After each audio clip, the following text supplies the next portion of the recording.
வணக்கம். நான் உங்கள் அபிமான யோகாம்பால் சுந்தர். இன்றைக்கி என்ன பார்க்க போகிறோம் அப்படின்னு சொல்லி கேட்டேன்னா, அடுத்து ஆகஸ்ட் 27 நமக்கு பிள்ளையார் சதுர்த்தி வந்தாச்சு. நம்மளோட இஷ்ட தெய்வமான பிள்ளையாருக்கான விசேஷம் அன்றைக்கி.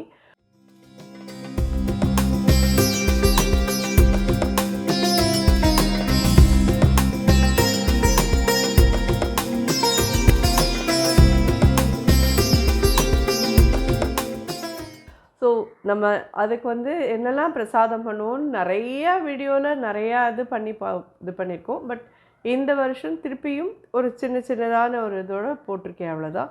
என்னன்னு கேட்டீங்கன்னா, இது கடலைப்பருப்பும் பைத்தம்பருப்பும் ஒரு வாசனை வர வறுத்துட்டு நல்லா குக்கரில் வச்சு குழைய வேக விட்டு எடுத்துகிட்டு திருப்பி கொதிக்க விட்டுருக்கேன்.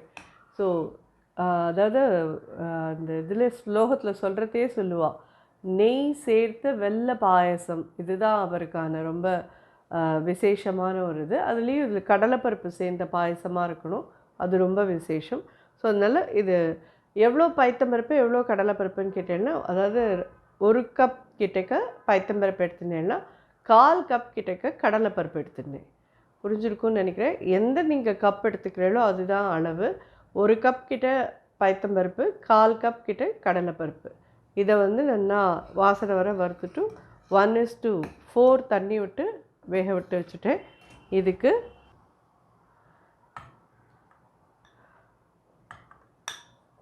ஒரு 1/4 மூடி கிட்டக்க தேங்காய் நல்லா தண்ணி விட்டு வெண்ணெய் மாதிரி அரைச்சி இதில் விடலாம்.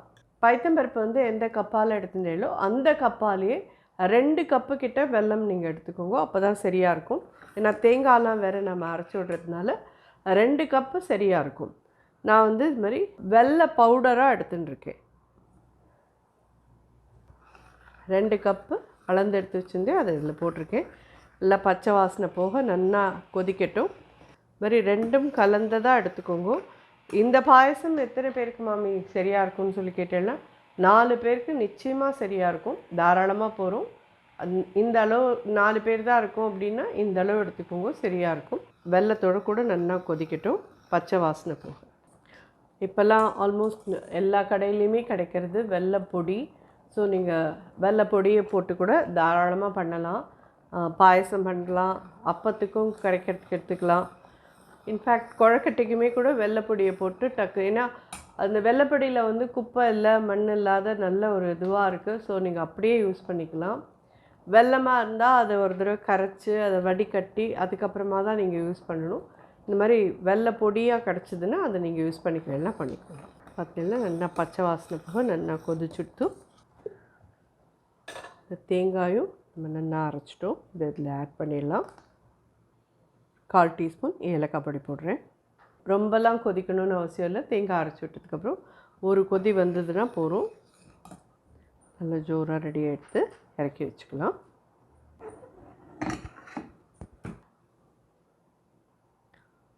ஒரு ஸ்பூன் கிட்ட நெய் சேர்த்துருக்கேன். ஒரு 10 முந்திரி பருப்பு. தேங்காய் ஒரு நல்ல மீடியம், ரொம்ப சின்னதாக இருந்ததுன்னா ஒரு முடி போட்டுருங்கோ. மீடியம் சைஸ் ஒரு பெரிய தேங்காயாக இருந்ததுன்னா அதில் 1/4 பாகம் கண்டிப்பாக போடுங்கோ. பாயசத்துக்கு சரியாக இருக்கும்.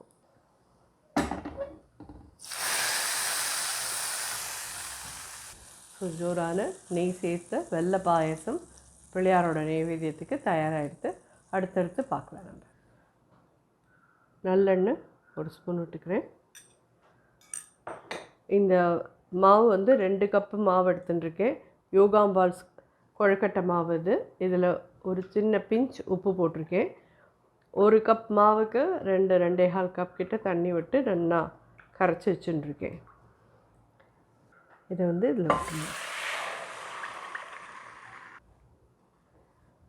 இதில் எப்படி மேல் மாவு பண்ணணும்னு முன்னாடியே கூட காமிச்சிருந்தேன் ஒரு வீடியோ.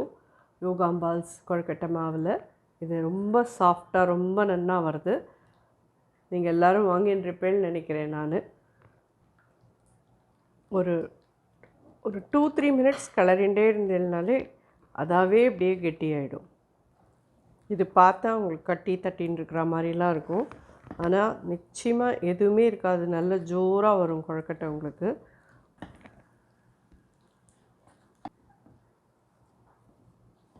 அடுப்பை அணைச்சிட்டேன். இதை வந்து கையால் அப்படி தொட்டு பார்த்தேன்னா ஒட்டக்கூடாது. இந்த மாவு மேலே இப்போ வந்து நம்ம ஒரு நல்ல ஒரு ஈர துணியோ இல்லைன்னா கிச்சன் டவல் ஏதானு ஒன்று வச்சுருந்தேன்னாலும் அதை நல்லா நனைச்சி வேறு ஒரு பாத்திரத்துக்கு மாற்றிடுங்க. இதுலேயே இருந்தால் இந்த சூட்டில் இன்னும் வர வரன்னு ஆகிடும். இதை வேறு ஒரு தாம்பாளத்தில் மாற்றிட்டு அது மேலே இந்த இதை போட்டு மூடி வச்சுட்டு ஆறின அப்புறமா நமக்கு தேவையானதை எடுத்துட்டு அதில் நல்லெண்ணெயை விட்டு நல்லா பிசைஞ்சிட்டு கொழுக்கட்டை பண்ணோன்னா ரொம்ப ஜோராக வரும். இதை நல்லா மூடி வச்சுட்டு ஆறின அப்புறமா கொழுக்கட்டை பண்ணுறதே பார்க்கலாம். அடுத்தடுத்து பூர்ணம்லாம் நம்ம பண்ண ஆரம்பிக்கலாம். ஸோ நம்ம இப்போது ஸ்வீட் பூர்ணம், தேங்காய் பூர்ணத்துக்கான இது கொழுக்கட்டைக்கான பூர்ணம் பார்க்கலாம். மேல் மாவு நம்ம பண்ணி வச்சுட்டோம். இப்போ வந்து கொழுக்கட்டைக்கான பூர்ணம் ஒன்றா பண்ணலாம். முதல்ல ஸ்வீட் பூர்ணம், தேங்காய் பூர்ணம் பண்ணிடலாம். அடுத்தது கார பூர்ணம், உளுந்து பூர்ண கொழுக்கட்டை பண்ணலாம்.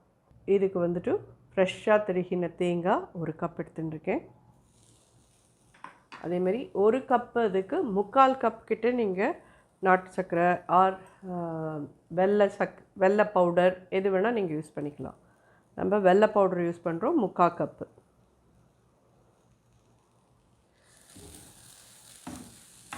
அதே தான் வெள்ளை பவுடர் கிடைக்காதவாலும் வெள்ளத்தை நல்லா 1 கப்பு இதுக்கு 3/4 கப்பு எடுத்துக்கோங்க. எடுத்து அதை நல்லா உருக்கிட்டு அதுக்கப்புறம் வடிகட்டி திருப்பி இல்பச்சட்டியில் போட்டுட்டு நல்லா கொதிக்க விடுங்க. அதுக்கப்புறம் தேங்காய் ஆட் பண்ணுங்க. தேங்காயோடு சேர்ந்து கலர்னேன்னா சரியாக இருக்கும். நல்லா 1:1 எல்லாம் போட்டேன்னா அது நல்ல இதானதுக்கப்புறம் கமர்கட் மாதிரி ஆகிடும். அதனால் 1க்கு 3/4 போட்டுக்கோங்க, சரியாக இருக்கும். 1/4 டீஸ்பூன் ஏலக்காய் பொடி, ஒரு 1/2 டீஸ்பூன் நெய். நல்ல ஜோராக ரெடி ஆகிடுது. தேங்காய் இனிப்பு பூர்ணம் தயாராகிடுது. இது அப்படியே வேறு பவுலில் மாற்றிக்கலாம். இதுலேயே இருந்ததுன்னா இன்னும் சூட்டில் கெட்டியாகிட்டே போயின்னு இருக்கும். அதனால் வேறு பவுலில் மாற்றிடுங்க.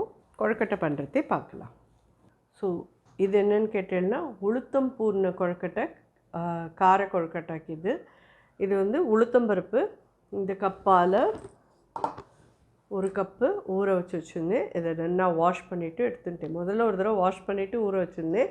திருப்பி இன்னொரு தடவை வாஷ் பண்ணி தண்ணி கொட்டிட்டு எடுத்துட்டுருக்கேன். அதுக்கு 2 வரமிளகா 2 பச்சை மிளகா எடுத்துட்டுருக்கேன். இதுலேயே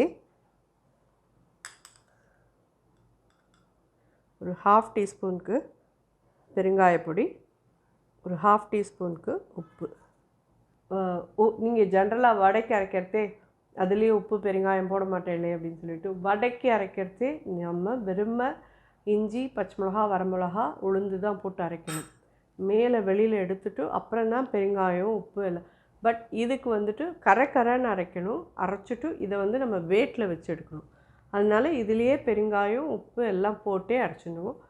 நான் என்ன அவளுக்கு சொல்லலை, புதுசாக யாரான்னு பண்ணுறேன்னா அவளுக்கு தெரியாது இல்லையா, அதனால சொல்கிறேன்.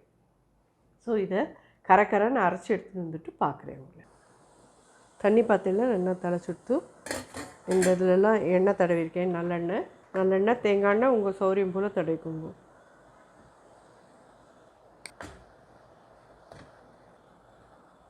தண்ணியே விடாதீங்க, கெட்டியாக அரைச்சிக்கோங்க. கொஞ்சம் கரைன்னு இருந்தால் தப்பு கிடையாது. கரைன்னு இருந்தால் தான் நல்லா இருக்கும். அது மீடியம் ஹையில் வச்சு 10 நிமிஷம் நல்லா வெயிட்டில் இருக்கட்டும். 10 நிமிஷம் கழிச்சு திறந்து வச்சுட்டு கொஞ்ச நாள் இதை ஆற விடுங்க. ஆற விட்டேன்னா அப்புறம் இட்லி மாதிரி எடுக்க வந்துடும். எடுத்துகிட்டு நல்லா உதுத்துரும். அதுக்கப்புறமா நம்ம இதை தாளித்து கொட்டி பூர்ணமாக ஆக்கிண்டு அதுக்கப்புறம் கொழுக்கட்டை பண்ணலாம். இது நல்லா வேகட்டும், பார்க்கலாம் நம்ம. ஸோ இது என்னன்னு கேட்டேன்னா பச்சரிசி இட்லி, அதுவும் வந்து விநாயகர் சதுர்த்திக்கு ரொம்ப நிச்சயமாக பண்ணுவாள். பிகாஸ் நிறைய பேர் விநாயகர் சதுர்த்தி விரதமும் இருப்பாள். விரதம் இருக்கிற நாள்லலாம் புழுங்கரிசி எடுத்துக்கிறது அவ்வளோ விசேஷம் கிடையாது. சுவாமி நைவேத்தியம் அதுவும் புழுங்கரிசி வைக்கிறதுங்கிறது கூடாது. ஸோ இட்லியில் வந்து பச்சரிசியில் தான் பண்ணணும். இந்த கப்பால் 3 கப்பு பச்சரிசி எடுத்துட்டுருக்கேன். இந்த கப்பால் நல்ல கும்பாச்சியாக 1 கப்பு முழு உளுந்து எடுத்துட்டுருக்கேன். 1 ஸ்பூன் வெந்தயம். இதை வந்து நல்லா 2 தடவை வாஷ் பண்ணிவிட்டு தண்ணி விட்டு நல்லா ஒரு 4 ஹவர்ஸ்க்கு ஃப்ரிட்ஜில் வச்சுருங்க. நல்லா ஊறின்னு இருந்ததுன்னா மிக்சியில் அரைக்கிறதே சூடாகாத நல்ல வேர்ன் கண்டு நல்லா வரும். இது திருப்பி உங்களுக்கு சொல்கிறேன், இந்த பச்சரிசிக்கு வந்து நீங்கள் தண்ணி ஒரு தடவை வாஷ் பண்ணி கீழே கொட்டிட்டு இதில் ஊற வைக்கிறதுக்கு வைக்கிற தண்ணி ஒரு முத்து கொதி வரா மாதிரி இருக்கிற சூடில் இருக்கிற தண்ணி விட்டு இதை ஊற வைங்கோ. இதை 2 தடவை வாஷ் பண்ணிவிட்டு உளுத்தம்பருப்பை 2 தடவை வாஷ் பண்ணிவிட்டு 3ஆவது தடவை தண்ணி விட்டு ஃப்ரிட்ஜில் வச்சுருங்கோ.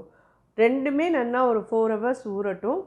4 ஹவர்ஸ் ஊறின அப்புறமா மிக்சியில் போட்டு நீங்கள் இதை வந்து அந்த ஜில் வாட்டரை விட்டே அரைக்கலாம். அப்படிங்கிறச்சு நல்லா வேர்ன் காணும். நல்ல அதாவது ரொம்ப தண்ணியாக அரைச்சிடாதீங்கோ. கொஞ்சம் கொஞ்சமாக தண்ணி தெளித்து உங்களுக்கே தெரியும், அது அழகாக ஒரு பந்து மாதிரி வரும். அந்த பந்து மாதிரி வரைச்சி அதை எடுத்து நீங்கள் பாத்திரத்தில் போட்டுன்ட்டு இதை வந்து கொஞ்சம் ஃபைன் ரவையாக அரைச்சி எடுத்துட்டேன்னா ரெண்டுமே ரொம்ப ஜோராக வரும். இந்த 3 கப்பு கிட்ட நம்ம எடுத்துட்டோன்னா இந்த பகல் ஒரு வேளைக்கு சுவாமி நைவேத்தியம் பண்ணிவிட்டு தலைக்கு ஒரு 2-3 இட்லி எடுத்துக்கிறதுக்கு கரெக்டாக வரும்.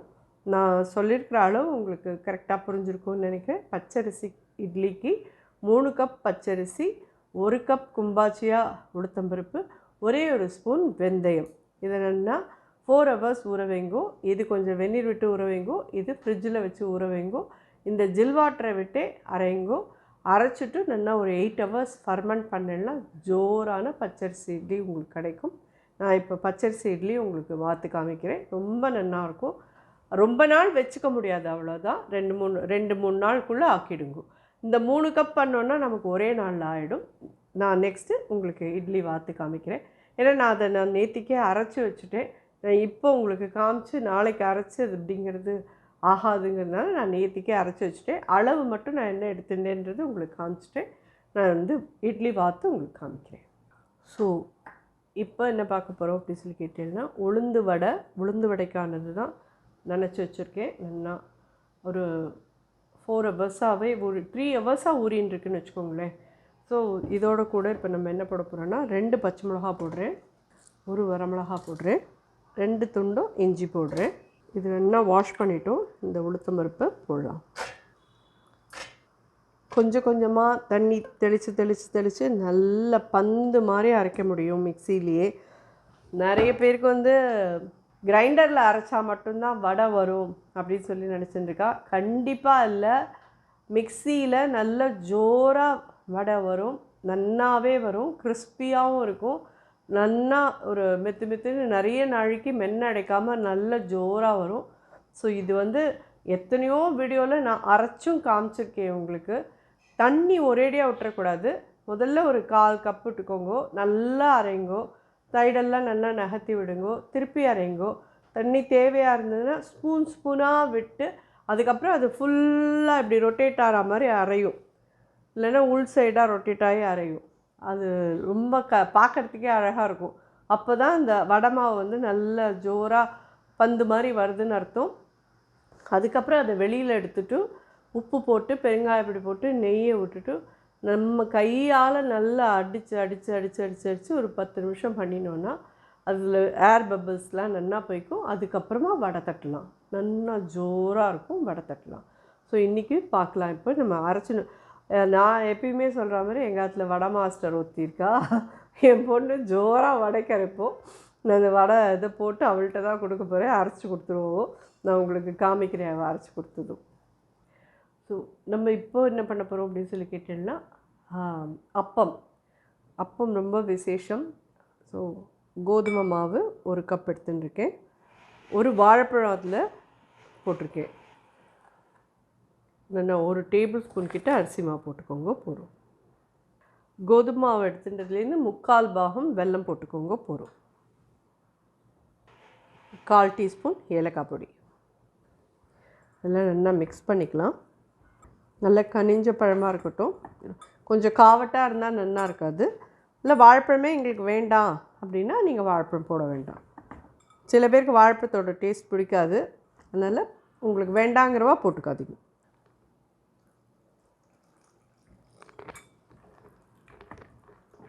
ஒரு கப் கிட்ட தண்ணி விட்டுண்டேன். அப்புறம் வேணுன்னா பார்த்துட்டு விட்டுக்கலாம். இதில் நல்லா ஒரு 2 டேபிள் ஸ்பூன் தேங்காய், திருகின தேங்காய், ஃப்ரெஷ் தேங்காய் போட்டுருவோம். ஸோ நல்லா மிக்ஸ் பண்ணிட்டோம். ஸோ நம்ம கிளறி வச்ச மாவு இது. இதில் ஒரு ஸ்பூன் நல்லெண்ணெய் விட்டுக்கிறேன். விட்டுட்டு நல்லா அழுத்தி பிசைங்க. எப்படி சாஃப்டாக தெரியுது உங்களுக்கு இந்த மாவில். இப்போ நம்ம பூர்ண கொழுக்கட்டை பண்ணலாம். கையில் நல்லெண்ணெய் எடுத்துக்கலாம்.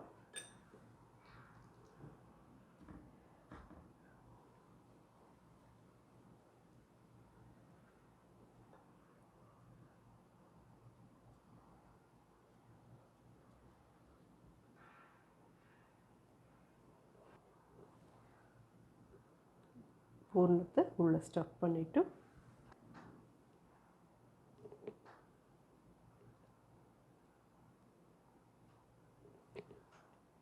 தயாராகிடுத்து. இந்த மாதிரியே எல்லாத்தையும் பண்ணிக்கலாம். கட்டை விரலை உள்ளே கொடுங்க. பாக்கி விரலால் எப்படி சொப்பு பண்ணினேன்னா அழகாக பிரித்து சொப்பு இதுக்குள்ளே போடணும்.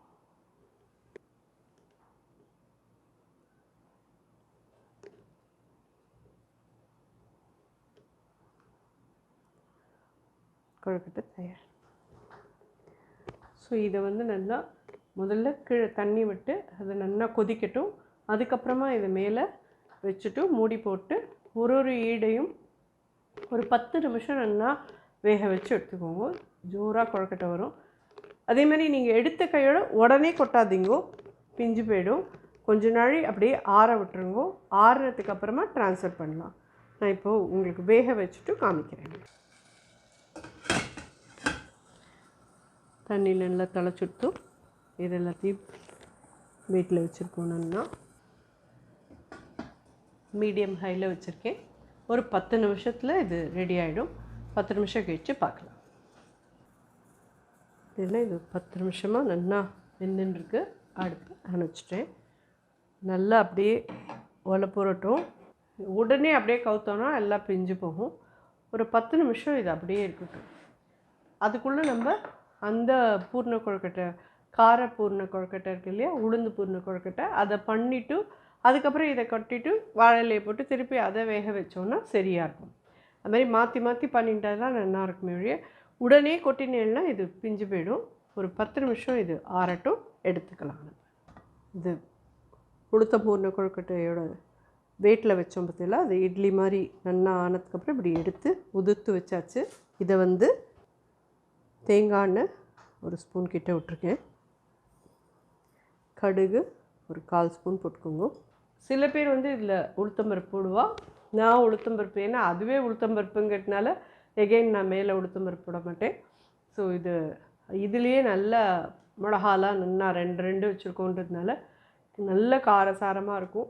பெருங்காயம் நல்லாவே 1/2 டீஸ்பூன் கிட்ட போட்டிருக்கோம். எல்லாமே வாசனையாக இருக்கும். ஸோ இது கடுகு வெடிச்சதும் கருவேப்பிலை மட்டும் போட்டு இதை போட்டு தேங்காயை போட்டு நல்லா 4 தடவை பெரட்டிட்டு பூர்ணத்தை ரெடி பண்ணிடலாம்.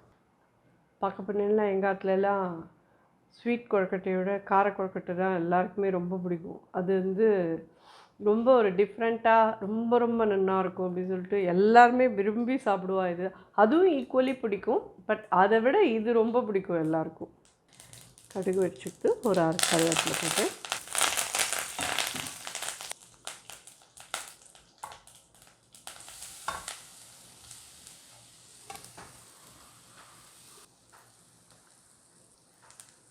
இது ஆப்ஷனல். தேங்காய் வேண்டாங்கிறவா விட்டுருங்கோ, பிடிச்சவா போடலாம். ஏன்னா அந்த ஸ்வீட் பூர்ணத்துலேயே ஃபுல்லாக தேங்காய் தானே, எங்களுக்கு தேங்காய் வேண்டாம் அப்படிங்கிறவா தேங்காய் யூஸ் பண்ண வேண்டாம். வெறுமை அப்படியே பண்ணிக்கலாம். பிடிச்சவா கண்டிப்பாக இது போட்டுனேன்னா இது ஒரு டேஸ்ட்டு கண்டிப்பாக நல்லாயிருக்கும். ஒன்று ஒரு டேஸ்ட்டு. ஸோ இது நல்லா சுழிச்சு வச்சாச்சு. இதை இப்போ திருப்பியும் மேல் மாவு பிசைஞ்சிட்டு இதை கொழுக்கட்டை பண்ணலாம். அடுப்பை அணைச்சிக்கிறேன். இதில் தேங்காய் எண்ணெய் விடுறேன். நல்லா ஒரு 2 ஸ்பூன் கிட்ட தேங்காய் எண்ணெய் விட்டுக்கோங்க. அதே மாதிரி இது மாவை எவ்வளோக்கு எவ்வளோ பிசைகிறோமோ அவ்வளோக்கு எவ்வளோ கொழுக்கட்டை நல்லா சாஃப்டாக நல்லாயிருக்கும். ஒரு ஜஸ்ட்டு ஒரு 2 ஸ்பூன் எண்ணெயை விட்டு 4 தடவை இப்படி பிசைஞ்சிட்டு அப்படியே நீங்கள் கொழுக்கட்டை பண்ணீங்கன்னா அதை விட நல்லா பிசைய அது நல்லா சாஃப்டாக நெகிழ்ந்துன்னு நல்லா வரும். இதோட மாவு அதை விட கொஞ்சம் பெருசாக எடுத்துக்கோங்க.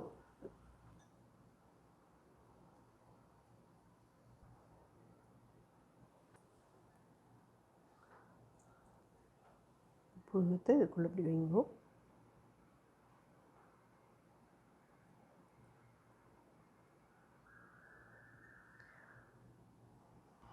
இந்த மாதிரியே எல்லா கொழுக்கட்டையும் பண்ணிவிட்டு திருப்பி அதை வெயிட்டில் வைக்கலாம். நான் இதை பண்ணிட்டு வந்துடுறேன். ஸோ உப்பு கொழுக்கட்டையும் ரெடி. நல்லா சிம்மில் வச்சு நல்லா ஒரு 10 நிமிஷம் இது வெயிட்டில் வச்சுட்டு எடுத்துடலாம். எடுத்துகிட்டு உங்களுக்கு காமிக்கிறேன். அதே மாதிரி தான் வெள்ளை கொழுக்கட்டை எப்படி பண்ணோமோ அதே மாதிரி தான்.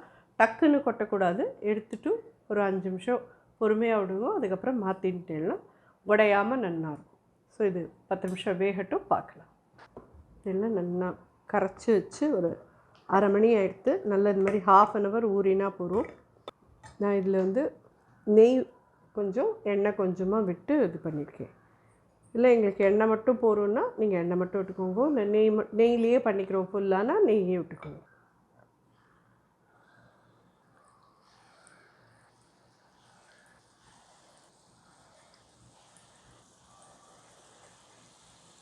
மீடியம் ஹையில் வைங்கோ. முக்கா குழியில் தான் ருப்பியிருக்கேன்.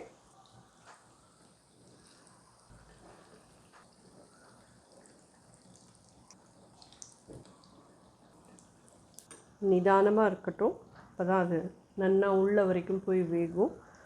இதுக்கு சோடாப்பு போடணுமான்னு நீங்கள் கேட்க வேண்டாம். சோடாப்புவே வேண்டாம். என்னை பொறுத்த வரைக்கும் வேணுங்கிறவா போட்டுட்டேன்னா உங்கள் சௌகரியம். போட்டுட்டேன்னா அது கொஞ்சம் எண்ணெய் நிறையா வாரும். அது ஏற்கனவே அப்பம் கொஞ்சம் எண்ணெய் இழுக்கும். அப்படிங்கிறதே சோடாப்பு போட்டால் இன்னும் கொஞ்சம் ஆனால் சாஃப்டாக இருக்கும். இதை விட சாஃப்டாக வரும். ஆனால் என்னை பொறுத்த வரைக்கும் வாழைப்பழம் கோதுமை மாவு எல்லாம் போட்டு பண்ணுறதுனால இதுவே நல்ல சாஃப்டாக தான் இருக்கும். நல்லா ஜோராக ரெடி ஆகிடுது. ஸோ விநாயகருக்கான அப்பமும் தயாராகிடுது. வடை தட்டி சுண்டல் பண்ணிட்டோன்னா முடிஞ்சிடுது. ஸோ இன்னும் கொஞ்சம் இது பண்ணிவிட்டு வந்துடுறேன். சுண்டல் பண்ண போகிறோம். எல்லாம் தெரியும் உங்களுக்கு. நல்லா ஒரு 8 hours ஊறித்து நல்லா முங்குற அளவுக்கு தண்ணி விட்டு கொஞ்சமாக மஞ்சப்பொடி போட்டு உப்பு போட்டு நல்லா 10-12 விசில் வாங்கியிருக்கேன். முங்குற அளவுக்கு தண்ணி விட்டுடுங்க. ஸோ இந்த சனா சுண்டல் பண்ணணும். அதை வேக வச்சு வச்சுருக்கேன். டாப் ஆங்கிள் கேமரா என்னோடது சடன்லி ஒர்க் ஆகலை. அதனால் நான் இப்படி பண்ணிட்டுருக்கேன். 1/4 ஸ்பூன் கடுகு போட்டிருக்கேன். ஒரு 4-5 மிளகா வத்தல், கருவேப்பிலை ஒரு 6, ஒரு அரை டீஸ்பூன் பெருங்காயப்பொடி, இந்த வேக வச்ச கடலை. ஸோ ஆல்ரெடி நான் உப்பு போட்டு தான் வேக வச்சுருக்கேன். அதனால் நான் உப்பு வந்து ரொம்ப லிட்டில் போட்டுறேன். அதுமாதிரி தேங்காயும் நான் வந்து ஒரு எல்லா தேங்காயும் யூஸ் பண்ணிட்டேன். ஸோ சுண்டலுக்கு நிறையா தேங்காய் இருந்தால் தான் நல்லாயிருக்கும். நீங்கள் இன்னும் ஒரு 1/4 மூடி 1/2 மூடி கிட்ட தேங்காய் திருகி போட்டுக்கோங்க.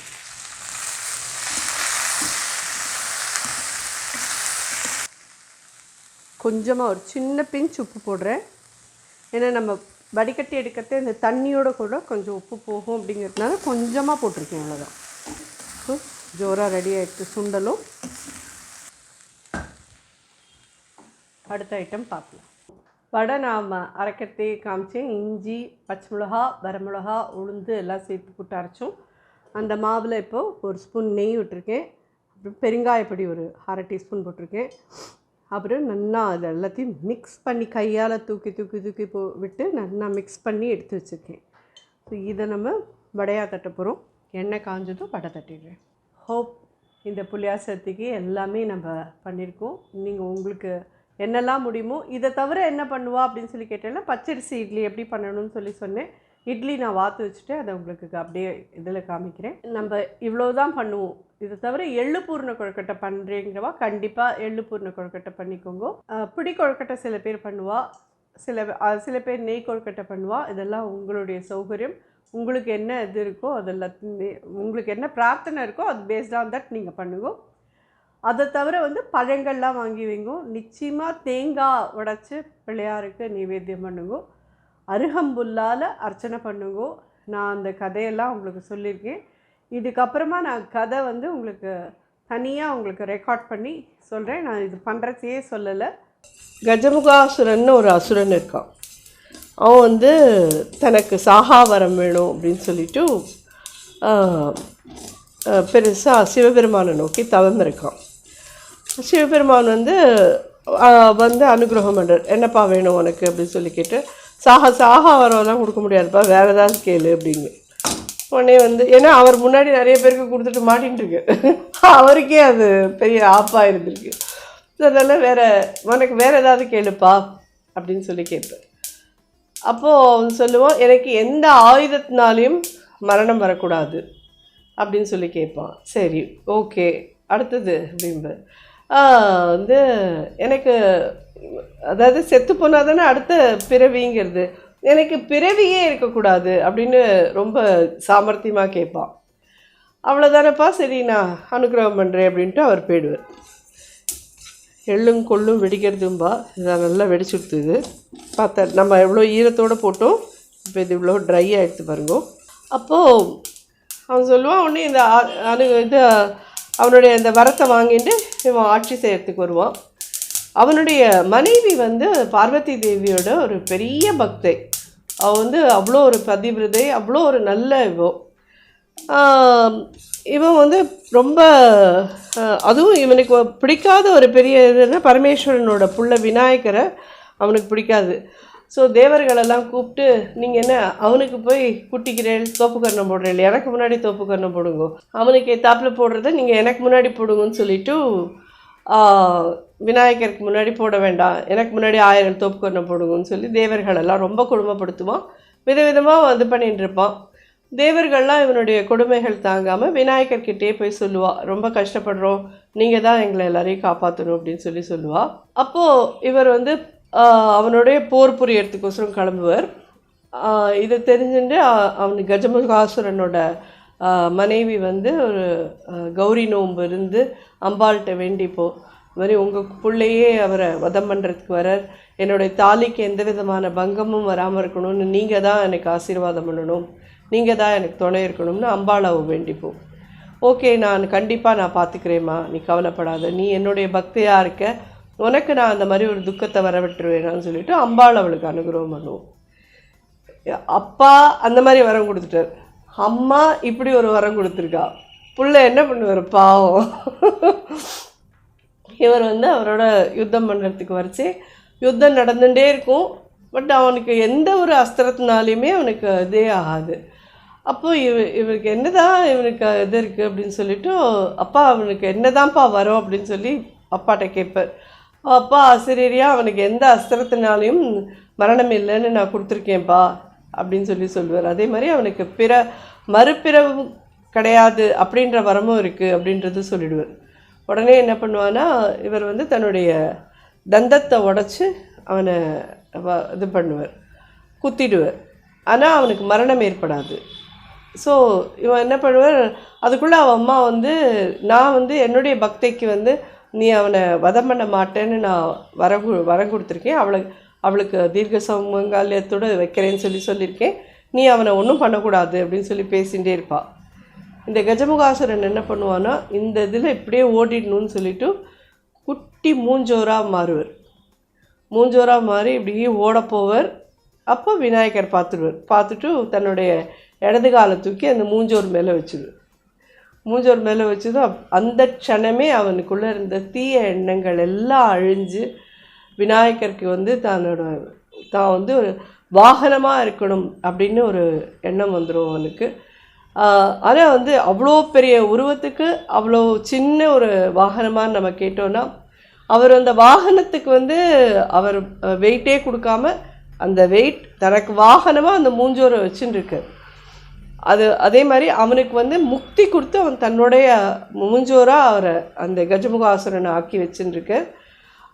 அதனால நம்ம வந்து நம்ம ஸ்லோகோலாமே சொல்கிறதே கூட மூஷிக்க வாகன மோதக ஹஸ்தா அப்படின்றதில் மூஷிக்கம் அவனையும் நம்ம வந்து அதை சேர்ந்து வர்ஷிப் பண்ணுற மாதிரி ஆகிடுது. ஸோ அப்படி ஒரு சின்ன மூஞ்சோருக்கே முதற்கொண்டு அவர் தன்னுடைய கருணையை, அது குழந்தைகளுக்கு ரொம்ப பிடிச்ச ஒரு கடவுள் அப்படின்னு சொல்லலாம். ஒன்று விநாயகர், இன்னொன்று வந்து கிருஷ்ண பகவான் தான். நிறைய பேர் நிறைய விதமாக அந்த மாதிரி கதை கேட்டிருப்பேன். மகாபெரிவாளுமே ஒரு இதில் சொல்லியிருப்பா, அதையும் கூட நான் முன்னாடி சொல்லியிருக்கேன் உங்களுக்கு. 2-3 விஷயங்கள் வந்து நமக்கு பார்க்குறதுக்கு அழுக்கவே அழுக்காது. ஒன்று வந்து கடல் அலைகள், அது எத்தனை நாழி பார்த்துட்டு இருந்தாலும் அழுக்கவே அழுக்காது. ரெண்டாவது யானை. அது வந்து ஒரு நிமிஷம் கூட எப்பயாவது ஒரு செகண்ட் அது சும்மா இருந்து பார்த்துருக்கீங்களா? ஒன்று தும்பிக்கை இப்படி ஆட்டும், அப்படி ஆட்டும், மேலே ஆட்டும், காலை ஆட்டும், கை ஏதோ பண்ணிகிட்டே இருக்கும். ஸோ அது அப்படியே எல்லாரும் அது மேலே கண்ணை வச்சு பார்த்துருந்தோன்னா பார்த்துட்டே இருக்க தோணும். அழுக்கவே அழுக்காது. ஸோ அந்த மாதிரி விநாயகரும் எல்லாருக்கும் பிடிச்ச ஒரு கடவுள். அவர் வந்து ஒரு குழந்தை உள்ளம் கொண்ட கடவுள், எல்லாருக்கும் அனுகிரகம் பண்ணக்கூடிய ஒரு கடவுள். ஈஸியாக அவர்கிட்டக்கு வந்து நம்மளால் வரங்கள் வாங்கிக்கூடிய ஒரு இது. ஏன்னா அவருக்கு வந்து கோபம்ங்கிறது அவ்வளவா கிடையாது. மிச்ச வயிற்றெல்லாம் பார்த்தீங்கன்னா கோபம் வந்து இது பண்ணுறதெல்லாம் நம்ம பார்க்கலாம். எனக்கு தெரிஞ்சு விநாயகர் கோவப்பட்டு இது பண்ணினார் அப்படின்ற மாதிரி இது வரைக்கும் எந்த கதையுமே நான் கேள்விப்படலை. இன்னொரு கதை இருக்குது, ஆனால் அதில் கொஞ்சம் கோவப்படுறார். அந்த கதையை நான் சொல்கிறேன் உங்களுக்கு.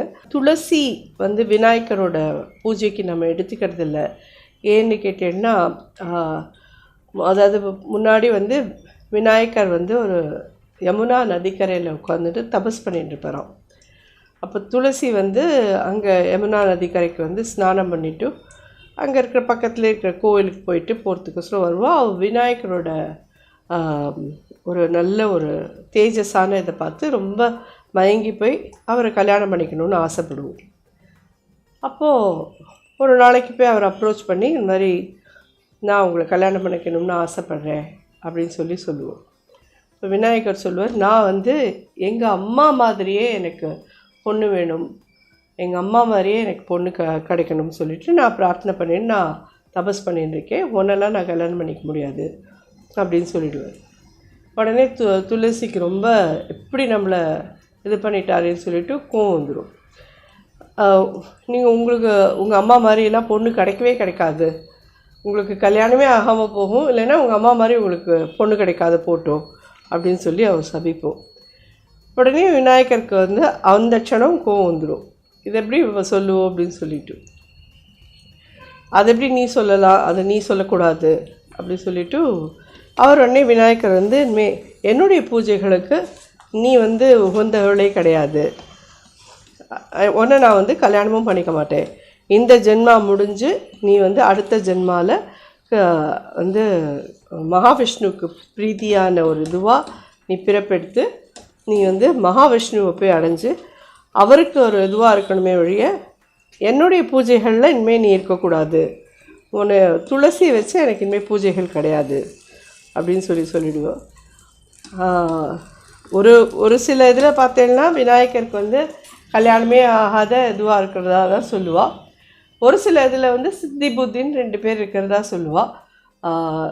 அது அவாவா சௌகரியம், அது எனக்கு அதை பற்றி சொல்ல தெரியல. இது பார்த்தீங்கன்னா மேல் மாவு நல்லா நீர்க்க கரைச்சி விட்டோம். ஸோ விநாயகருக்கு கோவம் வந்த இடம் அப்படின்னு சொன்னால் உங்கள் அம்மா மாதிரி உனக்கு பொண்ணு கிடைக்காது அப்படின்னு துளசி சொன்னதும் விநாயகருக்கு கோவம் வந்தது. அதனால் விநாயகர் வந்து துளசியை சபிக்கிறார் அப்படிங்கிற ஒரு இதுதான். அவருக்கு கோவம் வந்து அவர் வந்து சபித்தது கதையாக நான் படிச்சிருக்கேனே ஒழிய வேறு எந்த இதுலேயும் வந்து அவருக்கு கோவம் வந்ததாக தெரியவே இல்லை. தருணமிதையா தயை பூரி துதிக்கையா உரிய தருணமிதையா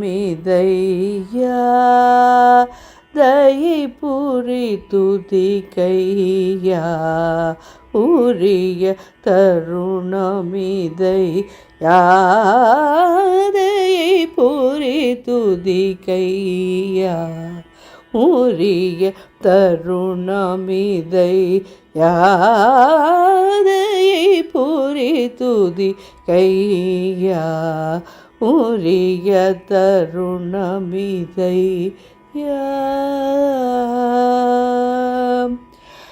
சரணமென்றுன்மலரடி பணிதமியனை தவிக்க விடாமல் சரணமென்றும் மலரடி பணி தமியனை தவிக்க விடாமல் தருணமிதை யாதை பூரி துதி கையா உரிய தருணமிதையா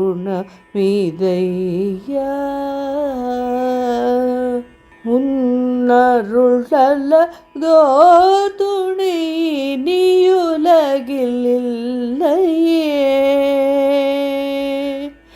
உன்னருள் அல்லதோ துணை நீயுலகில் இல்லையே எந்தன் முன்னவனே யானை முகனே முன்னவனே யானை முகனே முருகனு கருளும் துதிக்கையனே முன்னவனே யானை முகனே முருகனு கருளும் துதிக்கையனே முக்கட்பரன் மகனே விக்ன விநாயகனே முக்கட்பரன் மகனே விக்ன விநாயகனே முக்கனி மோதக பிரியனே அபயம் அபயம் விரைந்து வந்தர் தருணமிதையா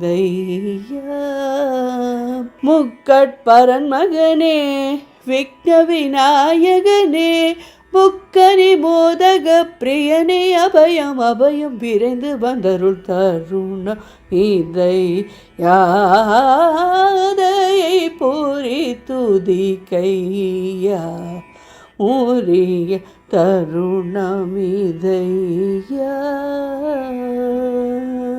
கஜபதனா கருணா சதனா गजवदना करुणा सदना शंकर बाला लंबोदर सुंदर गजवदना करुणा सदना शंकर बाला लंबोदर सुंदर गजवदना करुणा सदना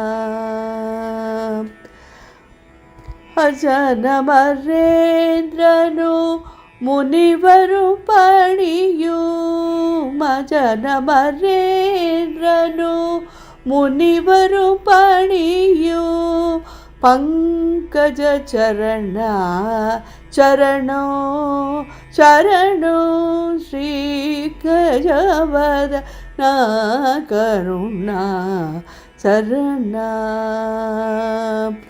நீயே மூவுலகிற்காதாரம் நீயே மூவுலகிற்காதாரம் நீயே சிவாகம மந்திரசாரம் நீயே சிவாகம மந்திரசாரம் நீயே வாழ்வில் ஜீவாதாரோ நீ அருள்வாய் சுமுக ஓங்காரா நீயே வாழ்வில் ஜீவாதாரோ நீ அருள்வாய் சுமுக ஓங்காரா கஜபதனா करुणा सदना शंकर बाला लंबोदर सुंदर गजवदना करुणा सदना நிச்சயமாக இந்த வீடியோ எல்லாத்தையும் பார்த்து நீங்கள் எல்லோரும் விநாயகர் சதுர்த்தியை ஹாப்பியாக கொண்டாடுவேன்னு நினைக்கிறேன். என்னோடய விநாயகரும் விநாயகர் சதுர்த்தி அன்றைக்கி நியூ ட்ரெஸ்லாம் போட்டுட்டு ஜோராக ஜம்முன்னு இருப்பேன். உங்கள் எல்லாருக்கும் நான் யூடியூப் இதில் ஃபோட்டோ எடுத்து போடுறேன். கண்டிப்பாக எல்லோரும் பாருங்க, விநாயகரை தரிசனம் பண்ணிக்கோங்க. யாரெல்லாம் முடிஞ்சதோ கண்டிப்பாக தோப்புக்கரணம் போடுங்கோ. தோப்புக்கரணம் போடுறச்சு என்னை நினச்சிட்டு எனக்கோசரம் 1-2 போடுங்கோ. நமஸ்காரம் பண்ணுறதையும் என்ன நினச்சிக்கோங்க. எல்லாருக்கோசரமும் நானும் பிரார்த்தனை பண்ணிக்கிறேன். ஹோப் இந்த விநாயகர் சதுர்த்தி எல்லாருக்கும் ஒரு சந்தோஷத்தையும் நிம்மதியும் மனசு ஒரு ஆரோக்கியத்தையும் உடம்பு ஆரோக்கியத்தையும் கொடுக்கக்கூடிய விநாயகர் சதுர்த்தியாக இருக்கணும்னு விநாயகர் பெருமான்கிட்டே நம்ம பிரார்த்தனை பண்ணிப்போம். நன்றி.